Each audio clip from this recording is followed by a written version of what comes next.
Call the Committee on Higher Education to order. Today is Thursday, February 6th, 3 p.m. We're in conference room 3229, and this meeting is being streamed live on YouTube. And in the likely event we got to abruptly leave this hearing due to technical difficulties, the committee will reconvene to discuss any outstanding issues on Tuesday, February 11th at 3 p.m. in conference room 229, and a public notice will be posted on the legislative website.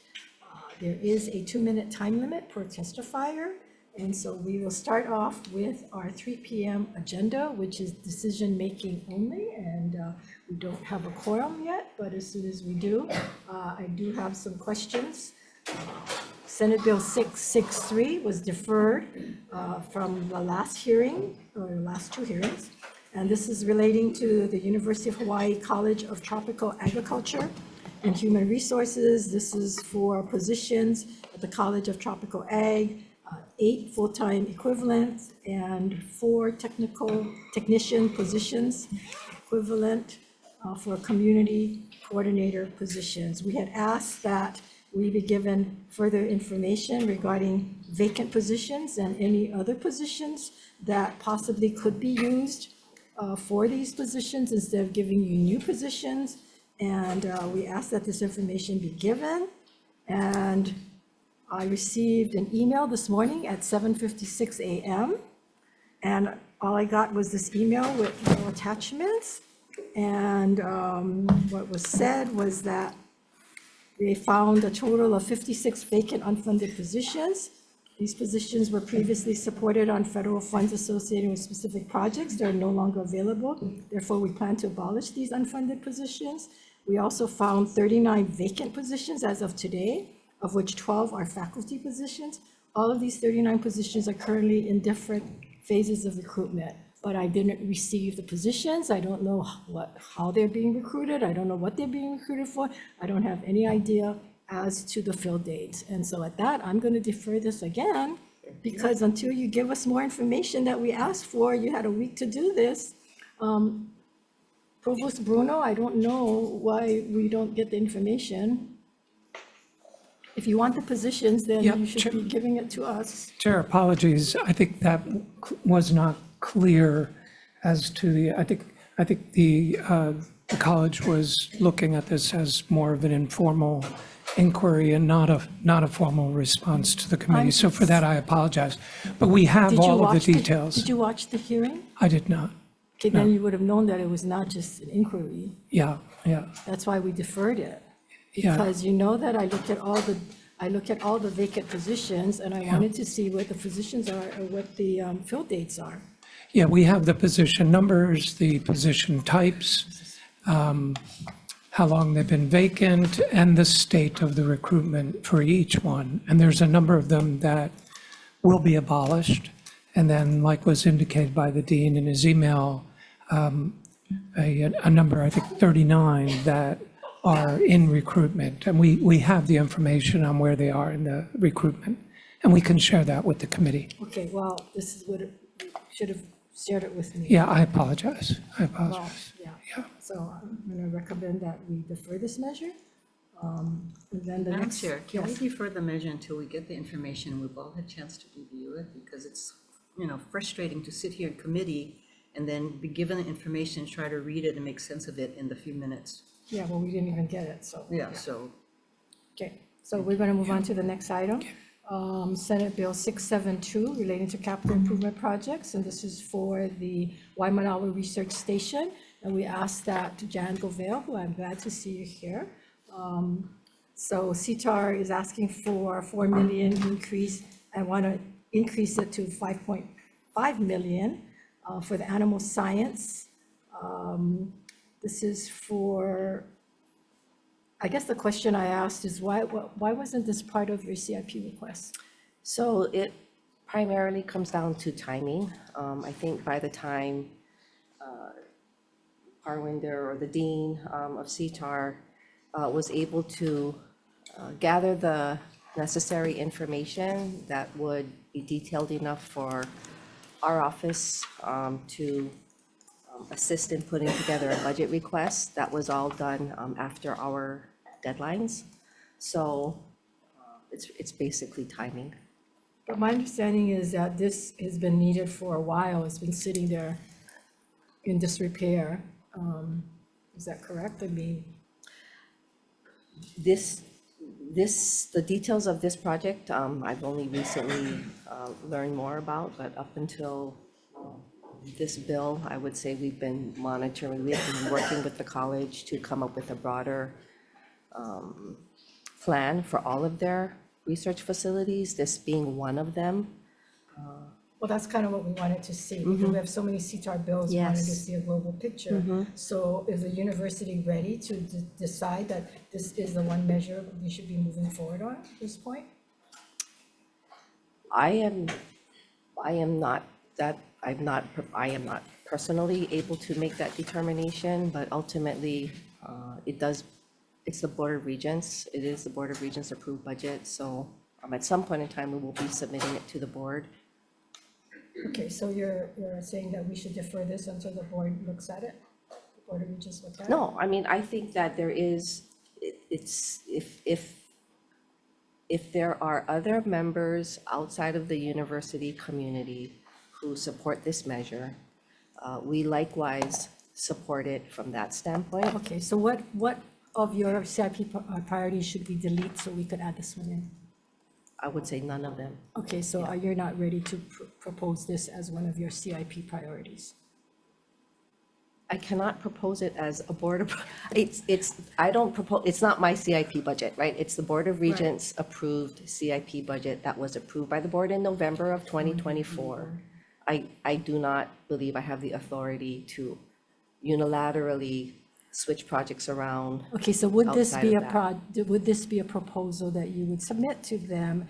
And would it be part of your priority list? This upcoming budget cycle for the Yes. supplemental budget year.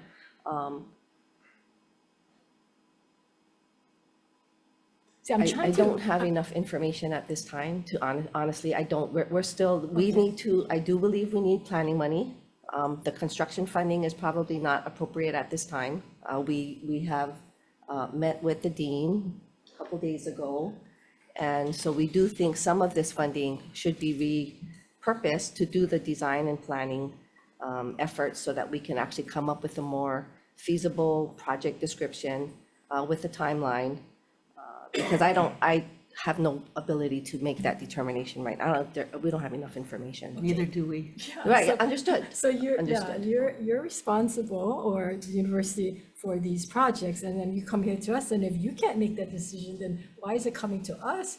And then saying that you don't want this to affect or impact priorities by indicated to the Board of Regents approved budget, and yet if we have to, I mean, I think this is a good project. I think it's been a long time in the coming, but, you know, it's the university, and the university keeps saying, oh, we're micromanaging, and why are we putting stuff in that we didn't include in our budget, and so forth. You know, we get criticized for that, and yet we get these requests, and it doesn't come from you guys. So I want to know where it sits in the priority, and where are we, because we don't want to approve something that you folks haven't even looked at, or even. Yeah, this is not a university introduced measure.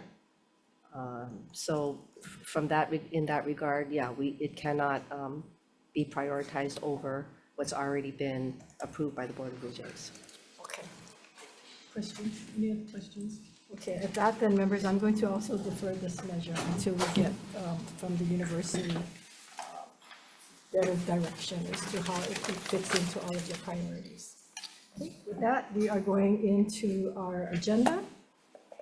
Our 305 agenda. This is Senate Bill 557 relating to health. Requires the University of Hawaii John A. Burns School of Medicine, JAPSON, to direct Huli Aoli to conduct a study on physician and dentist recruitment and retention to serve the island of Molokai. We have McKenna Woodward in support. From Office of Hawaiian Affairs, Kelly Withy for the University of Hawaii, in person with comments. Aloha Chair, Vice Chair, Senator. I'm just going to stand on testimony. I'm Kelly Withy at the Johnny Burns School of Medicine, and I run the Area Health Education Center. Okay, and this bill, you support this measure? Well, we provided testimony. It's a valuable research project, but just like your last discussion, we hadn't had it in our budget. I see. Okay, very good, thank you. So I would be happy to help them with it. Okay. Candace Park, Deputy AG. Good afternoon, Chair, Vice Chair, Member. I'm sorry, if the intent is to provide a 42F grant, then we've provided language to make it a 42F grant. Okay, Thank and you. I saw that, I see that language, so thank you for that. Okay, we have, let's see, Eric Abe in support, Diane Paloma in support, I see him here, Kimberly Mikami Etten, I don't know if I said that correct. Aloha, can you say your last Aloha. name? Can you hear me? Yes, if you can tell us your last name, I don't, Okay, it's Kimberly Mikami Svetten, and for some reason my testimony from yesterday wasn't uploaded. I'm Kimberly Mikami Svetten, a Moloka'i native who attended Moloka'i Public Schools and returned home almost 20 years ago to manage our family-owned pharmacy. As a rural healthcare provider, access to high-quality healthcare services is our mission at Moloka'i Drugs. I am testifying in favor of SB 557, which will require JABSOM to direct Huli Oli to conduct a study on physician and dentist recruitment and retention to serve the island of Moloka'i. Currently, we have no Moloka'i raised physicians practicing on island. They have all decided to practice elsewhere. We have a double board certified doctor practicing at Massachusetts General Hospital and teaching at Harvard Medical School. Another top adolescent psychiatrist who is a Moloka'i High alumna practices in Honolulu.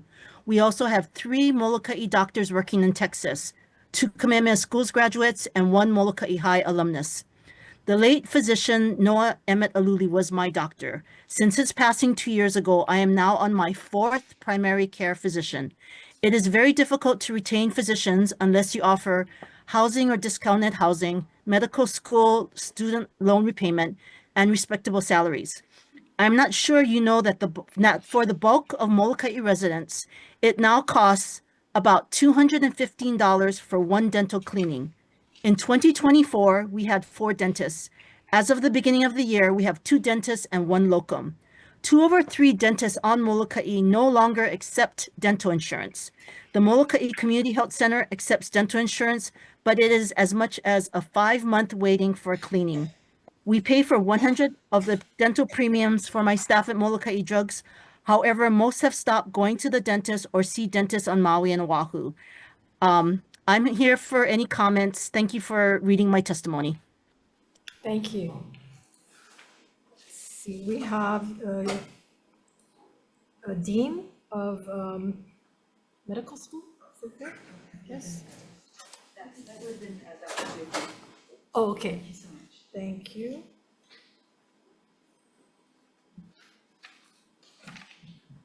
Sherry Manoa with the chamber in person, testimony in support. Okay, we have about 10 others in support. Anyone here wishing to testify that I didn't call on? Hearing none, members' questions. I haven't been able to testify. I'm online from Moloka'i.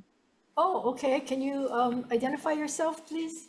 Yes, I'm Rosie Davis. I'm the director of Puliau'ola, Maui County Area Health Education Center. Okay, please proceed, Rosie. Oh, so I submitted this bill with the hopes of conducting a study. We've identified a lot of the issues, but a lot of it is in talk story kind of process, and we really want to be able to help our community. We have serviced about over maybe 1,200 students over the last 20 years that I've been a director. And presently, my youngest daughter was able to shadow Dr. Emmett Aluli. She is in medical school and she will return back to Moloka'i. However, we do not have physicians. It's hard to retain them. So we want to be able to begin that process, to be able not only to put it in writing, to identify and do the research and collect the data. Presently, we do mini clinics for the students, and we also do partner with telehealth to provide some relief. But I have to echo and ditto what Kim said. We would really appreciate your support to pass this bill. As you know, our transportation issues, we only have Mokulele Airlines. And like Kim said, we only have very limited physicians here. My daughter that will come back, she hunts, fishes, she loves this life, but not everybody enjoys the life on Molokai. We do not have the malls or the fast food or we live a lot off the land and we want to keep it that way, but we do need the help in order to get physicians to help us here and dentists. We appreciate your support. We hope that this will be able, that we can work together as a community with you folks. Much aloha. Thank you. Thank you. Anyone else wishing to testify on this measure? Hearing none. Questions, members? Okay, I have a question. If I can have Japson.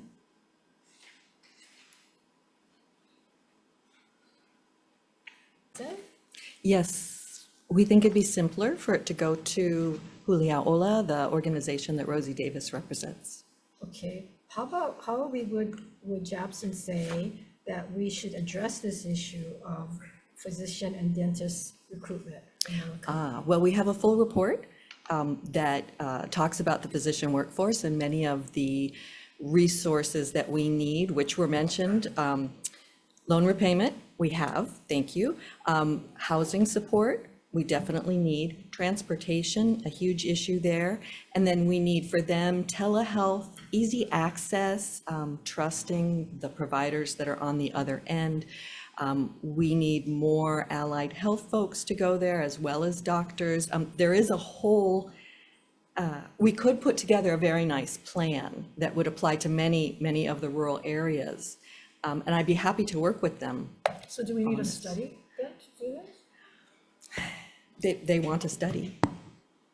Well, have you put been everything. working with them and showing them the plan and? Yes, and, how, yes, you and know, ours is for doctors. And then, the students, how we would funnel the students to Yes. get to Molokai and. Yes. And get them to, spend their time through the tuition,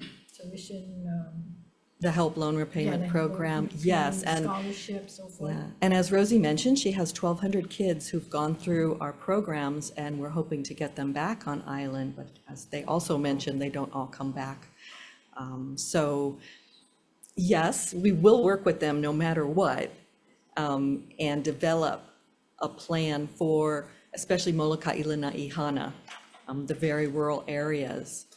Okay, we'll in decision-making, probably want to keep this alive, but also hope that you guys will get together. Absolutely, Have you guys worked with the Department of Health at all? yes. And We work with what kind of assistance have they been able to offer? Well, they have, Rosie might be able to answer that better because she's on the ground. But they're always very supportive, but they don't have specific physicians or dentists who can go there.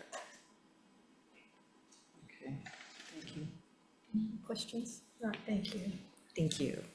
Okay, we will move on to Senate Bill 1107. This establishes a medical education liaison position within the University of Hawaii John A. Burns School of Medicine to support programs that utilize a team of medical specialists to support primary care providers and healthcare professions through mentorship and guidance. So we have, again, for the medical schools, Shoemaker. I get to testify on the things that aren't in the UH package, and he's going to tell you what we really need next. But our comments, we rest on our comments. Who's going to tell us? The dean. Okay, the dean is up, yeah.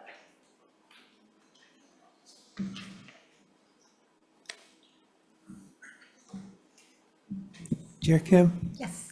Vice Chair Kadani, members. We do stand on our written testimony. However, I will also say that we're not in favor of this bill Okay. because we don't believe that it addresses a problem that can be fixed in this way. Okay, so what is the problem and what way you think we should fix it?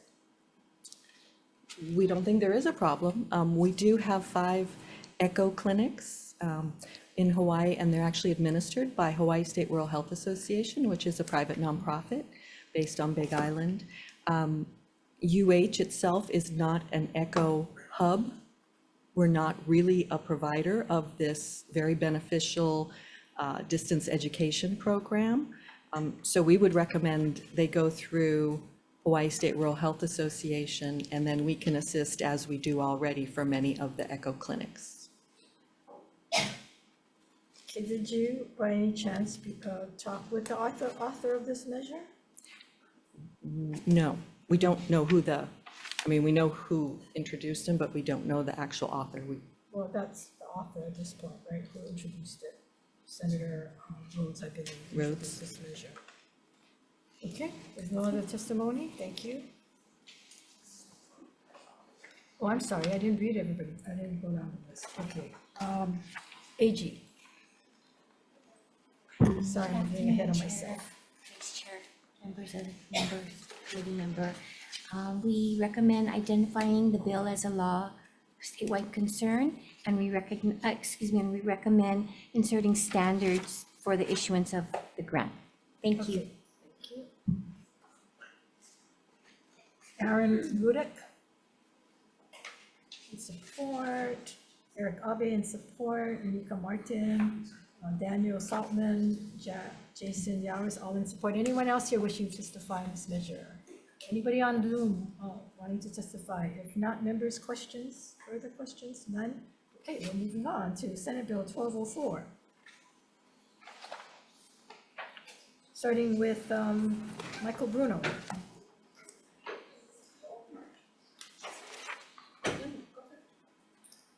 Oh, President's here. I thought she wasn't coming.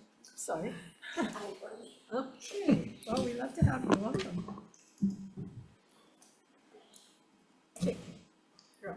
So Senator, after the budget hearing a few weeks ago, a team of us gathered to discuss the various issues that were raised, among them the issues related to the Kaka'ako campus. At the conclusion of that meeting, the president asked me to assemble whatever essential internal and possibly external people, partners we need to develop an actual plan and a timeline over which we can implement a plan to more strongly integrate the units that reside on the Kaka'ako campus with the aim of both achieving better success, even better success, I should say, in providing cancer care here in Hawaii and medical education. They are related. And identify and take advantage of efficiencies, administrative, organizational, utilities, and all the rest. So, of course, I said yes, and now you have the president here. I appreciate the conversation that we've been having about certainly the longevity of the Cancer Center and the efficiency of having the medical school and the Cancer Center situated adjacent to each other, but not necessarily integrated. And agree that it's important that we be responsible and evaluate how best to continue to carry out those operations efficiently. So we are in the process of doing that. We would ask that you give us time to do that, especially because there are significant academic issues that are involved that will require consultation with academic stakeholders. And so we respectfully hope that you will consider withdrawing the bill, as we are happy to report back as we move through this process, which we will bring a recommendation to a decision. Prior to the session, next session? Well, prior to, you mean next January? I mean, that certainly would be my hope. I think we're still in the planning process of identifying it, whether we need an external consultant to come in and actually bring in some expertise on this issue that we may not have in-house. If that happens, it may take a little longer.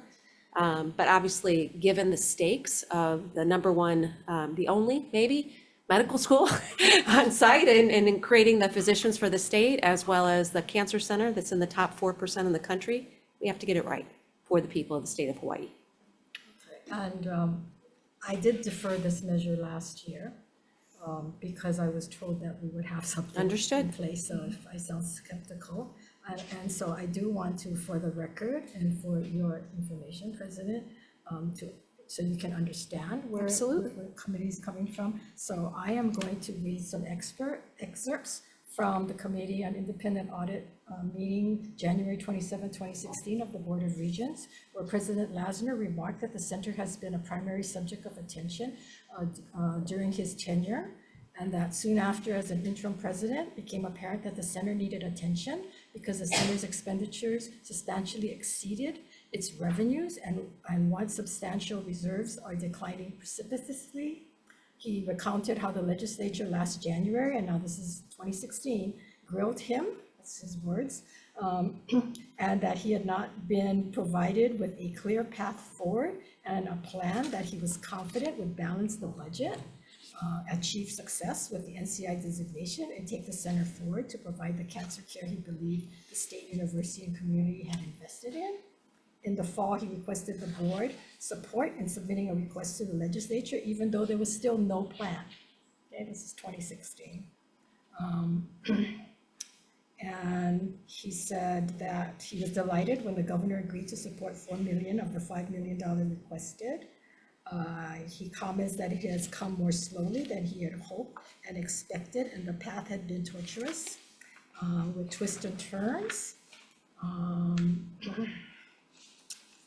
Also that a business plan or bridge plan was prepared by Jerry Hedges, interim director of the center, and they had selected Navigant, who then partnered with Warburg Consulting Partners, and Warburg developed this plan, a two-phase engagement. The engagement was made using private funds from the University Foundation and a purchase order issued to Warburg. And the phase was completed in November of 2015 as planned. At that time, the external consultant assessment proposed a long-term business plan that would involve the creation of the enterprise model. Extensive discussion ensued about why the report was withheld from the regions and not provided in November as originally promised. Concerns about regions being asked to support 5 million legislative requests without the report. And then the motion recommended the board create a region task force for the purpose of helping the administration form a business plan in regards to the center, having been moved and seconded, and so forth. And so, you know, this is the events back from 2016, and then year after year, we brought it up. And I just want to make it clear for those testifying saying that this is my proposal. It's actually not my proposal, it's the university's proposal that we're putting in because we've received no other plan. And so leave us with without anything to really work with at this point. And we see that you're coming in and asking for monies for debt service, asking monies to increase the tax, and yet there's no plan. Yeah, so your frustration is certainly justified. I didn't realize it went quite that far back, so thank you for that information. I think the most important piece to stress here is that we began the process immediately after we left the last budget hearing. We did not begin that process because we were hopeful that you would withdraw the bill. We began that process because it's necessary to do so for the university. And we will get it done. I want you to know that I know as a new president, we certainly want to give you this opportunity. I appreciate that. We want the university to take the lead on this, which is what we've been asking for. I don't want to be the one to have to take a study that the foundation paid for and that we have to implement and get criticized by people saying that this is our plan, because it's not our plan, right? So just to let you know that, I certainly want to do that. So with that, I'm going to let whoever's here wanting to testify, and then we'll come back with questions from the members. Okay, so Cynthia Au. American Cancer Society. Hello, chairs and committee members. Cynthia Al, on behalf of the American Cancer Society Cancer Action Network, or ACS-CAN, we stand on our written comments, and we are, the written comments just shows a little bit of concern that we might have with the bill, but we're just still figuring it out, so thank you. And you're concerned that it's an endangered designation as a Cancer Center Institute and may impact NIH grant funding. Yes, Okay, thank you. Adelia Dung. I'm sorry if I said your name wrong. Can you hear? Lori Chan. Here, all these others aren't here. Let's see, I have Susan Hirano. She's here. Welcome.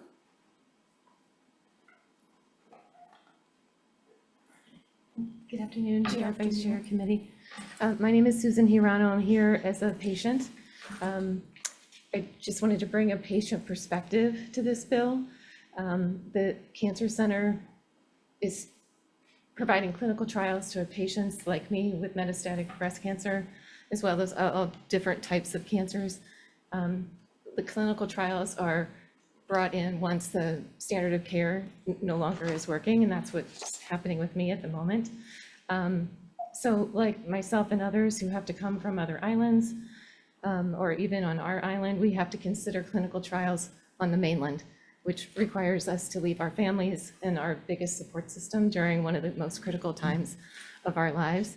So by having the Cancer Center enveloped under JABSOM, that would jeopardize the NCI designation that you heard about earlier, which would not allow the clinical trials to remain here in Hawaii. So that takes away care, closes a door for those of us who that's our last hope. So I'm just asking that you consider it from a patient perspective and see how much it affects not only me, but those of us in the same position, not just on this island, but on our neighboring islands. We have so many local people who have issues getting to care as it is. So asking them to travel to the mainland is mostly impossible. So this is their last line of hope. So just asking that you consider that perspective. Thank you. Thank you. Appreciate your testimony. Diane Ono. So late testimony. Anyone else here wishing to testify on this measure? Anyone online wishing to testify on this measure? If not, Dr. Sermos, can I ask you questions?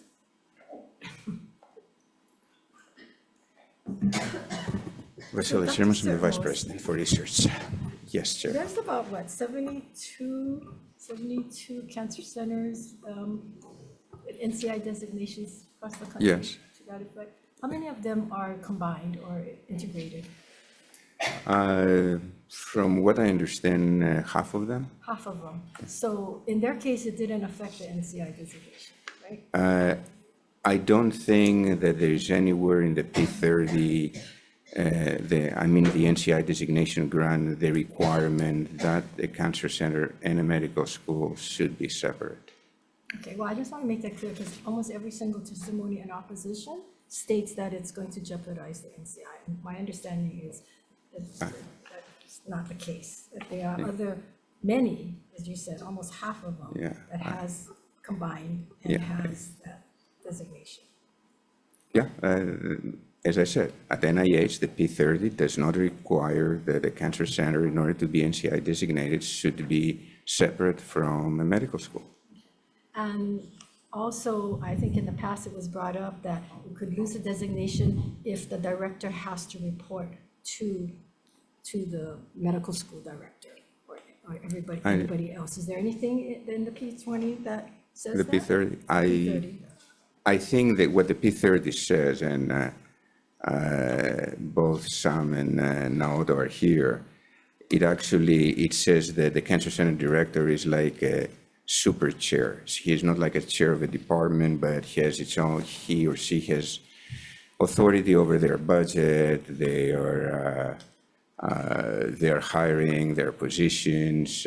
So there is independence, but that doesn't preclude from reporting either to a dean of a medical school or to a chancellor. Right, because I went through all those combined, and I looked at who they reported to, and many of them reported to the dean of the medical school. And then it says the role of the Cancer Center Director is to be superior to that of other department chairs. Correct. There are clear responsibilities, but there is nothing that says the director cannot report to the dean of the medical school or other senior clinical administrator. You obviously have it in front of you, yes.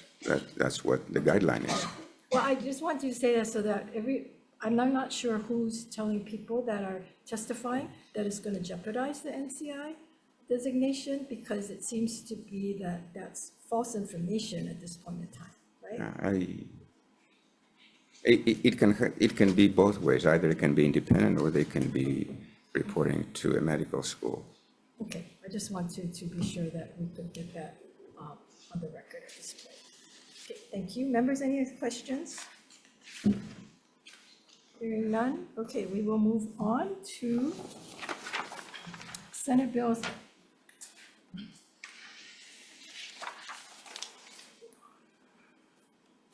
1204. No, we just done that, right? We just got to 1107. 1204, first up, Bruno? Or was that 1204? I'm sorry, that was 1204. It's been a long day. 1217, you're right. Dr. Shoemaker, testifying from the University of Hawaii. This is on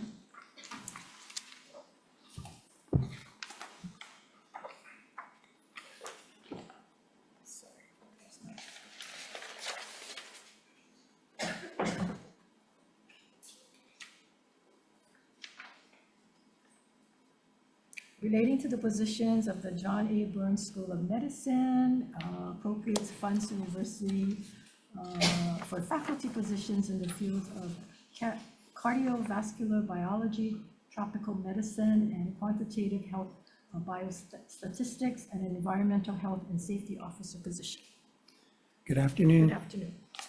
Chair Kim, Vice Chair Kadani, members, Sam Shoemaker, Dean of the John A. Burns School of Medicine. I will stand on our written testimony strongly in support of this measure and would be happy to answer any questions that you might have. Okay, thank you. Christian Fern. In support? Okay, thank you. Anyone else wishing to testify on this measure? Members, any questions?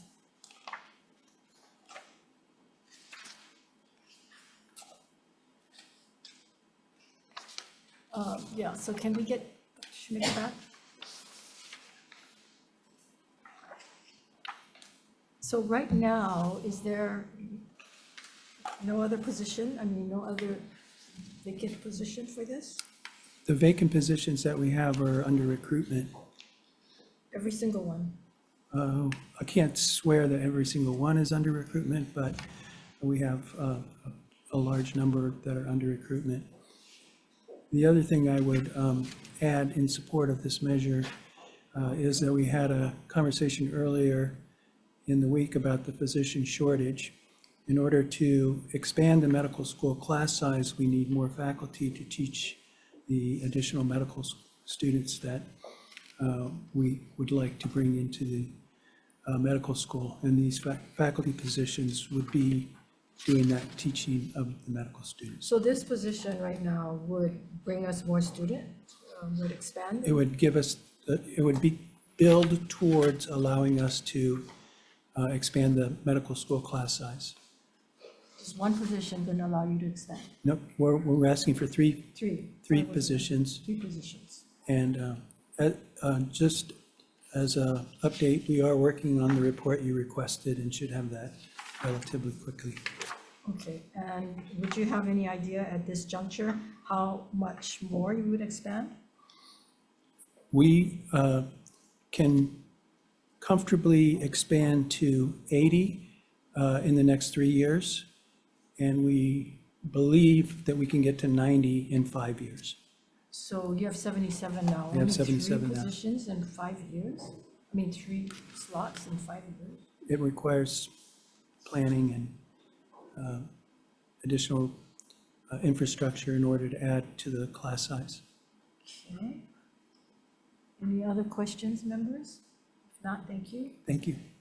Okay, finally, not finally, we got 1252 relating to dementia, requires the University of Hawaii Board of Regents to establish a specialized training program to educate healthcare providers on methods to best care for patients having Alzheimer's disease and other forms of dementia. So first up is Colby Chalk, Alzheimer's Hawaii. Hello, Senator Kim and members of the committee. Colby Chalk with the Alzheimer's Association. Senator Kim, just want to thank you for introducing this bill. I think, as you know, it's so critical that we train our future healthcare workers and our current ones on the latest in dementia and Alzheimer's in care, diagnosis, and now treatment. We are in the era of treatment where there's actually drugs that can slow the progression of the disease, but it really starts with early detection and all of the path that leads to that treatment, which requires several different health professions.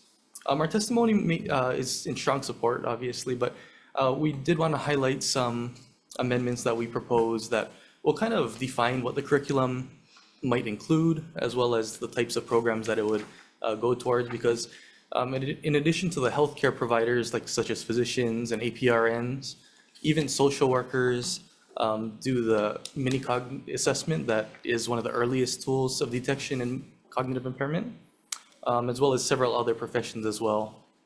We also have a second part that we propose to organize the research component of Alzheimer's disease in the state. There are 37 ADRCs in the nation that are NIA funded. And by organizing the existing dementia research that we have happening throughout the university, throughout the state, and by supporting it in an organized fashion, it'll enable us to apply for NIA funding to establish an ADRC here that can be federally funded. Thank you, members. I'll be here for any questions. Appreciate you. Thank you. Eric Abe, in support. Kenneth Conklin, in support. Michael Nomura, Lisa Moore, Marshall Moore, all in support. Anyone else here wishing to testify on this measure that I didn't call? Anyone on Zoom? If not, members' questions, you can come back. So I know we have another bill going through, or hopefully will be heard, regarding having physicians mandated they bring this up to patients, and of course patients don't have to agree to any kind of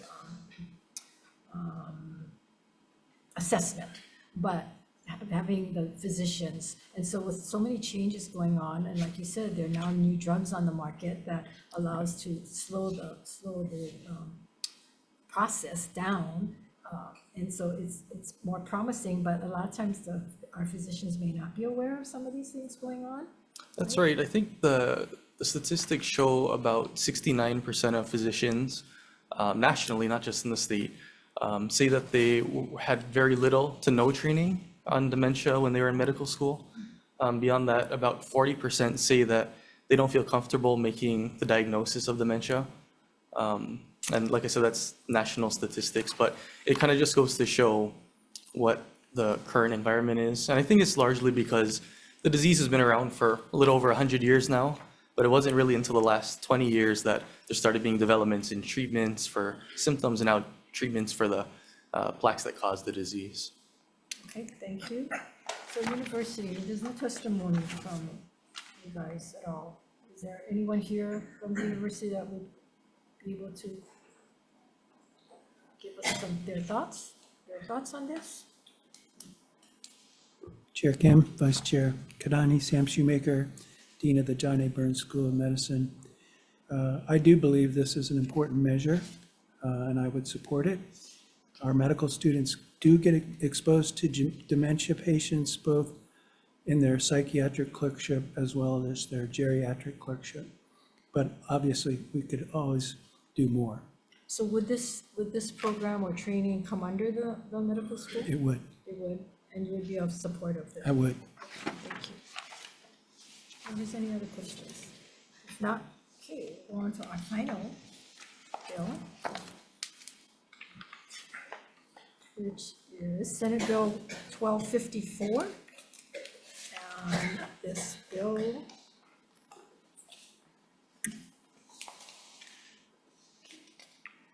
to prohibit active employees of the University of Hawaii and Research Corporation of the University of Hawaii from serving on the Board of Regents. We have Randy Pereira. Hi, aloha. You want to come forward? Okay. Hello, Chair, Vice Chair, members of the committee. Nui Sebastian with HGA. We'll stand on a written testimony in opposition. Mahalo. Okay, and you are opposed, Blaine? I think you might be the only person. Correct. Yeah, so we're specifically opposed, and kind of as we mentioned in our testimony, one of the Board of Regent positions is specifically designated as a student. At times, sometimes a student may also be employed with the University of Hawaii. So that's kind of our main reason for opposition to this measure. Can you stay there, because I have Of course. I have Stacy Green in support, Stan Fichtman in opposition. Anyone else here wishing to testify in this measure? Okay, and anyone on Zoom? No? Okay, so I understand. Is that just the student that HGA is concerned about? We also, have concerns about and kind of question the reasoning of this bill and why, what's the need to prohibit active employees from serving on the board? Okay, well, I think, and I guess one of the testifiers in support said it really well. The bill seeks to improve the governance of our university by ensuring greater accountability, transparency, fairness in the Board of Regents process. I want to know that the leadership overseeing my education is competent, fair, and committed, and for the well-being of the students, and that the decisions being made at the highest levels are in the best interest of all students, free from any personal or professional bias. That's what they say. And I guess if your employer, and I know for students it can be intimidating at times, if their employer have a position and they're asked to vote on it, do you think that would be somewhat in conflict for them to be able to vote their conscience, knowing that their job would be in jeopardy if they did? Chair, thank you for your question. I think in situations and scenarios like that, we would encourage that regent to exclude themselves from any situation that they would see as a But conflict. how does that help decisions of the board if they're excluding themselves? Especially when they're there to represent students and students' interests. So and I've seen this happen time and time again on the Board of Regents, or maybe not just on the Board of Regents, but where employees call me with concerns and they don't want to come forward for retaliation. They're afraid, and then when they do, they get retaliated against. And so I can imagine that the stress on being a regent on measures brought forth by the administration could in fact be intimidating, and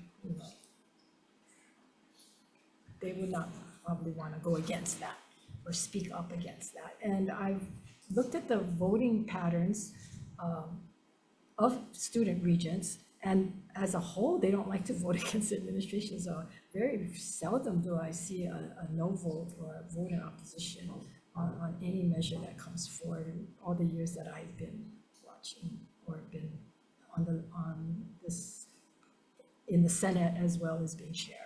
So, I mean, that's the reasons we bring it up, only because of that. And I can see with a student being a part-time or being somewhat employed by the university, could have that concern. Okay. Thank you, Senator. Thank you. Members, any questions? How many members on the board? 11, I believe, right?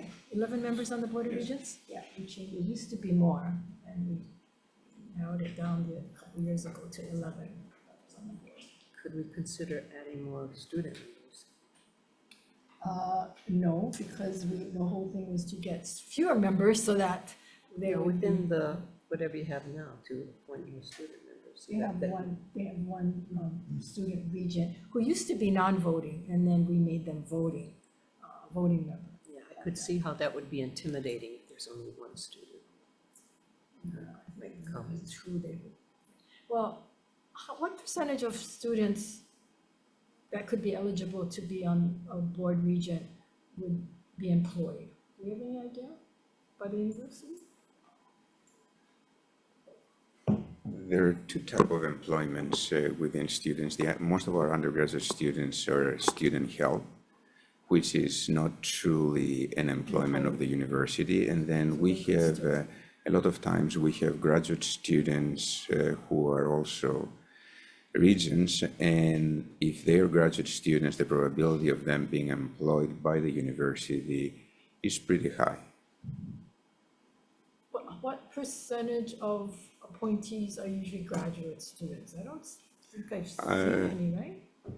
It depends. I think the last couple times they were graduate students, especially from the law school. The law school is a professional school, so usually they have other employment. But if they are undergraduates, we had undergraduates they're not employed by the university, or they are student help. Yeah, I think most of them have been undergraduates. I think there was one graduate student who turned out as a regent and then applied as a regular regent. That's correct, Right. and she served as a regular She served regent. as the regular regent. Correct. Okay. That was Regent Tarkor, that one. If I remember correct, Michelle. Yeah, Michelle. Yes, you're correct. Is there any board member now that's serving other than the student regent that is employed by the university? I don't think so, no.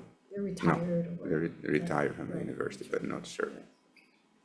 Yeah, Regent Henning used to be a faculty member at Jepson. Right, but He's he retired, applied yeah, after he yeah, retired, yeah. correct. And certainly they wouldn't be affected by this measure No. at all. It would just be current employees. No. Yeah. Okay, thank you for that. Anybody else, any other questions? Okay, if not, I'm going to go straight into decision-making. So going back to Senate Bill 557, this is the Japson, Huli, Oli to conduct a study of physician and dentist recruitment and retention to serve on the island of Molokai. I am going to recommend that we do a SD1, amend this measure to blank out appropriation amounts to defect the date that we put in the recommendations by the AG into this measure. I heard the testimony, I understand the concerns. I think this measure, and we will put in the committee report, that perhaps there need to be more discussion with the entity to do the study. And hopefully when it goes to WAM, we can have a little bit more discussion take place to come up with a reasonable way in which we address this. So members, any discussion, any comments? Hearing none, Madam Vice Chair, Chair votes aye. Senate Bill 557 with amendments. Chair votes aye, Vice Chair votes aye. Senator Fukunaga. Aye.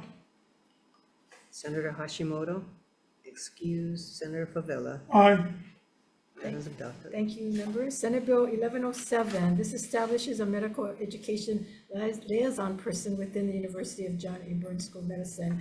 And based on the testimony from the school saying that we don't need this measure, and not often we hear we don't need another position, and in lieu of the author of the measure, I don't know if there's justification, so I'm going to recommend that we defer this measure. Any discussion? Which measure are we on? We are on 1107, so we're going to defer unless there's any opposition. Okay, Senate Bill 1204. This is the reestablishing the Cancer Center Research of Hawaii and the medical school to be integrated. As I told the president that I would defer this measure again and give her and the rest of the administration, new administration, the opportunity to look at this again, and hopefully this time we will have some plan that will come forward that we can look at. So I'm all for letting the university take the lead on this, and hopefully it will take another 10 years for us to come up with a plan, despite all of the rhetoric that went on about the need because the cancer center tobacco funds and cigarette funds are dwindling. And I'm not sure where we're gonna be headed at this point in time unless something comes forward. So this is very important. And so all of the cancer patients, everybody who concerned should be concerned that there has been no plan that has come forward. And as it was noted, that the expenses for the cancer center is $66 million. $66 million. I'm not sure how we sustain that going forward, adding on new programs, but certainly the tobacco tax is not going to, even if we raise it, is not going to be able to sustain this. So it is a serious situation that has to be addressed. Okay, so any objections to the deferral? Hearing none, we will go on to Senate Bill 1217, relating to positions at the John A. Burns School of Medicine, appropriates faculty positions in the field of cardiovascular biology, tropical medicine, and quantitative health biostatistics. Is this the one you said you needed so that we can expand? Okay. Recommendations member is to amend per WAM recommendation. We blank out the amounts and the effective date, we will defect it to July 31st, 2015.